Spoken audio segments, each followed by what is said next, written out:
Assalamualaikum warahmatullahi wabarakatuh. Alhamdulillah, alhamdulillahilladzi bi ni'matihi tatimmus shalihat wa bi fadlihi ihtadal muhtadun. Allahumma salli wa sallim ala habibina wa qudwatina Muhammad sallallahu alaihi wa ala alihi wasallam wa man ihtada bihadyihi wastanna bisunnatihi wa qatada biqudwatihi ila yaumiddin amma ba'd. Ikhwatal iman, ahabbakumullah, sobat nasiha yang mencintai sunnah dan dicintai oleh Allah Azza wa Jal. Kembali kita lanjutkan pada pertemuan yang ketiga, yakni prioritas ilmu yang mesti disiapkan oleh para ikhwan dan akhwat yang hendak menikah.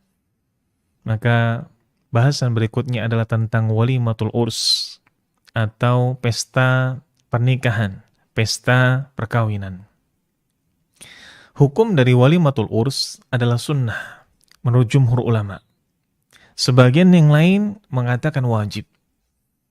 Akan tetapi, dari dua silang pendapat ini, insya Allah yang kita cenderung untuk menggunakannya adalah apa yang dikatakan oleh jumhur ulama, sunnah muakkadah. Catatannya, walimatul urs adalah sesuatu yang harus diperhatikan dan jangan sampai ternodai dari keburukan serta kesombongan. Karena ada orang-orang yang ia semangat dalam mengerjakan walimatul urs, mengatakan ini wajib atau mengatakan ini sunnah, tetapi dibumbui di sana dengan apa? Dengan kesalahan-kesalahan yang nyata. Adanya kesombongan, berkumpulnya orang-orang yang fasik. Lalu diadakan di dalamnya dengan berbagai macam kemungkaran. Misalkan diadakan di hotel-hotel. Para undangan wanita dengan penampilan yang tidak lagi menutup aurat. Hilangnya rasa malu di antara mereka, bercampur laki-laki dan perempuan dengan tanpa batas. Maka semangat untuk mengajar hukum walimatul urs, sunnah muakkadah ini menjadi apa? Menjadi sirna, menjadi hilang. Dengan banyaknya kesalahan-kesalahan yang terjadi. Dengan adanya kesalahan-kesalahan yang nyata larangannya. Terkadang pula diselingi dalam pesta tersebut musik, nyanyian. Fotografer juga memotret para wanita dan kedua mempelai dengan saling bersanding satu sama lain. Juga mengadakan dengan harta yang dihambur-hamburkan tanpa faedah. Ini semua sesuatu yang sungguh bencananya lebih besar dibandingkan dengan semangat menjalankan sunnah tersebut. Iya benar, dia menjalankan sunnah. Tetapi dia mendapatkan pahala sunnah, di sisi yang lain dia mendapatkan dosa ikhtilat. Di sisi yang lain dia mendapatkan dosa mengumbar aurat. Di sisi yang lain dia mendapatkan dosa mubadir dengan harta yang dihambur-hamburkan tanpa faedah. Maka dosanya jauh lebih besar daripada kebaikan yang hendak ia peroleh. Maka bertakwalah kepada Allah, wahai orang-orang yang demikian. Takutlah terhadap azab Allah. Allah Ta'ala berfirman, وَكَمْ أَهْلَكْنَا مِنْ قَرْيَةٍ بَطِرَتْ مَعِيشَتَهَا. Dan betapa banyak penduduk negeri yang kami binasakan setelah mereka senang-senang dalam kehidupannya. Setelah mereka senang-senang dalam walimatul urs, maka berikutnya adalah kecelakaan. Berikutnya adalah kebinasaan. Allah Ta'ala juga mengatakan, Ya bani Adam, khudu zinatakum 'inda kulli masjid. Wa kulu washrabu wa la tusrifu innahu la yuhibbul musrifin. Makan dan minumlah dan janganlah berlebih-lebihan. Jangan sampai jor-joran, jangan sampai mengadakan yang penting mewah dengan berlebih-lebihan, bahkan sangat berlebih-lebihan. Sungguh innahu la yuhibbul musrifin, sejatinya Allah tidak menyukai orang-orang yang berlebihan. Dalam ayat yang lain Allah Ta'ala juga mengingatkan, Kulu washrabu min rizqillah. Makan dan minumlah kalian dengan rezeki yang Allah berikan kepada kalian. Wala taghthaw fil ardi mufsidin. Dan janganlah kalian berkeliaran, berjalan-jalan di muka bumi dengan berbuat kerusakan. mengadakan walimatul urs, tapi kemudian ia minum minuman keras. Ia mengadakan walimatul urs, tapi kemudian aurat diumbar di mana-mana. Ia mengadakan walimatul urs, tapi syahwat ada di mana-mana karena adanya ikhtilat yang tidak karuan. Maka ayat-ayat di atas ini sudah sangat jelas, sudah sangat gamblang. Jangan sampai semangat menjalankan walimatul urs, entah yang menganggap wajibkah, entah yang menganggap sunnah muakkadahkah, tapi kemudian justru ia menutup mata dari banyak kemungkaran yang ada. Maka semua di atas adalah ilmu khusus seputar pernikahan. Ini semua harus dimiliki. Selain ia harus memiliki ilmu-ilmu yang lain. Karena tidak mungkin dalam kehidupan sehari-hari tidak butuh ilmu. Seperti ilmu akidah, ilmu fikih. Apa gunanya pernikahan sesuai dengan tuntunan syariat, tapi ketika menjalani kehidupan rumah tangga jauh dari aturan syariat. Ketika ia ingin mengadakan walimah supaya aman, maka dia menyewa wedding organizer syar'i. Oke. Diaturlah oleh wedding organizer syar'i tersebut apa? Sebuah walimatul urs yang tidak apa? Tidak menyalahi aturan syariat. Tapi sebatas itu saja. Mempelai laki-laki dan mempelai wanitanya tidak punya semangat untuk menuntut ilmu. Sehingga syar'i saat akad dan walimatul urs, tapi jauh dari kata syar'i setelah kehidupan pernikahan. Besoknya setelah walimatul urs, sudah menjalani kehidupan harian rumah tangga jauh dari aturan syariat. Adzan ya sudah dianggap sebagai angin lalu. Mushaf Al-Quran yang dijadikan sebagai mahar hanya dijadikan sebagai hiasan. Datang undangan untuk mengikuti kajian dianggap seperti undangan-undangan pada umumnya. Tidak diindahkan sama sekali. Apa gunanya? Syar'i dalam walimatul urs tapi jauh dari hukum syar'i saat menjalani kehidupan harian. Dan yang terakhir, pesan serta nasihat untuk para ikhwan dan akhwat yang sudah serius untuk menikah, yakni beberapa hal yang tidak boleh dilupakan sebagai bekal awal rumah tangga. Di antaranya, tawakal kepada Allah.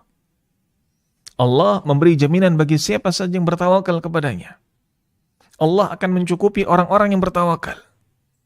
Maka jangan sampai ketika sudah menjalani kehidupan rumah tangga, dia sombong dengan saldo di rekeningnya. Jangan khawatir engkau tidak akan kelaparan. Saya yang menanggung, sudah sekian miliar di rekening saya, sudah sekian ratus juta di rekening saya. Sombong dengan itu, ia tidak tawakal kepada Allah. Maka ini sebuah kesalahan. Maka tawakal kepada Allah. Allah Ta'ala mengatakan, وَمَنْ يَتَّقِ اللَّهِ أَوْ وَمَنْ يَتَوَكَّلْ عَلَى اللَّهِ فَهُوَ حَسْبُهُ. Barang siapa yang bertawakal kepada Allah, maka Allah akan memberinya ia kecukupan. Maka kedepankan perasaan tawakal. Setiap Anda mendapati sebuah kenyataan yang tidak pasti, pasrahkan kepada Allah. Tawakal kepada Allah dalam setiap upaya untuk menggapai kebahagiaan. Ini yang diajarkan oleh para sahabat. Dan catatan lainnya, diriwayatkan dari sahabat yang mulia Abdullah bin Mas'ud radhiyallahu an. Ada seseorang yang mengadukan kepada beliau kekhawatirannya saat hendak menikah. Saya menikahi wanita yang masih gadis, masih sangat muda, menarik. Saya khawatir ia tidak suka padaku. Maka Abdullah bin Mas'ud radhiyallahu an mengatakan, sejatinya innal ilf, sejatinya rasa cinta itu minallah, datangnya dari Allah. Wal farq minasyaitan, dan kebencian itu datangnya dari syaitan. Maka syaitan itu menginginkan untuk menanamkan kebencian terhadap apa-apa yang Allah halalkan. Jika engkau sedang bersama istrimu, maka perintahkan ia untuk apa? Salat 2 rakaat di belakangmu dan bacakan Allahumma barik li fi ahli wa barik lahum fi. Allahumma jama' bainana wa jama'ta bi khairin wa farik bainana idza faraqta ila khairin. Ya Allah, berkahilah istriku untukku dan berkahilah diriku untuk istriku. Dan ya Allah, kumpulkanlah bersama kami selama perkumpulan itu membawa kebaikan bagi kami, dan pisahkan kami apabila perpisahan itu membawa kebaikan untuk kami. Tawakal. Ini yang ditanamkan oleh Abdullah bin Mas'ud kepada orang yang hendak menikah. Begitu pula, hadirkan semangat untuk menjaga kehormatan. Hadirkan semangat untuk senantiasa apa? Untuk senantiasa mencari ridha Allah Azza wa Jalla. Jadikan pernikahan senantiasa dalam lingkungan ibadah. Jadikan pernikahan senantiasa ada dalam naungan apa? Naungan ibadah kepada Allah Azza wa Jalla. Maka dengan demikian Anda insya Allah akan mendapatkan pertolongan Allah Azza wa Jalla. Dalam sebuah hadis Nabi SAW bersabda, "Thalathatun haqqun 'ala Allahi 'aunuhum." Ada 3 golongan yang Allah pasti, tidak mungkin tidak, pasti akan membantunya. Siapa itu? Yang pertama, al-mujahid fi sabilillah, orang yang ia berjihad di jalan Allah. Yang kedua, al-mukatabul ladzi yuridul ada, budak yang ia hendak membebaskan diri dari tuannya, ini menebus dirinya. Dan yang ketiga, an-nakih alladzi yuridul afaf, seorang yang menikah karena ingin menjaga kehormatannya, karena ingin menjaga harga dirinya, kemuliaannya. Maka jadikanlah pernikahan itu benar-benar dalam upaya menjaga kehormatan. Apa kehormatan itu? Senantiasa menjadikan diri sesuai dengan hamba yang saleh. Kita ditugaskan di muka bumi ini untuk menjadi sebagai hamba, untuk menjadi seorang hamba. Maka posisikan diri Anda sebagai seorang hamba. Bagaimana hamba itu? Senantiasa patuh terhadap tuannya. Siapa tuan kita? Allah Azza wa Jalla. Maka jadikan pernikahan ini adalah jalan untuk tetap dan terus-menerus berada dalam aturan Allah. Jangan langgar aturan-aturan Allah. Berikutnya, yakni jadilah pribadi yang senantiasa berusaha untuk menyelami pasangan. Jadilah pribadi yang senantiasa berusaha untuk memahami bagaimana pasangan kita. Bergaulah dengan baik kepadanya. Kalau bahasa kita grapya, berusaha untuk simpati, empati, baik itu kepada pasangan maupun keluarganya. Kepedulian ini penting. Karena dengan menganggap keluarga pasangan, ini merupakan bagian dari keluarga kita, insya Allah kita pun akan dianggap oleh keluarga pasangan ini dan kita menjadi orang-orang yang insya Allah dihormati oleh mereka, didengar apa yang kita sampaikan, ketika kita mendakwakan kita pun akan didengar. Ini semua akan kita dapati ketika kita ngajeni keluarga pasangan kita. Adanya saling menghargai antara keluarga suami dan istri akan membuat pasangan ini melakukan hal yang serupa kepada keluarga kita. Dan ketika ini terjadi, Masya Allah, akan menjadi keluarga yang insya Allah harmonis, keluarga yang saling menyerukan kepada pasangan untuk menghormati keluarganya.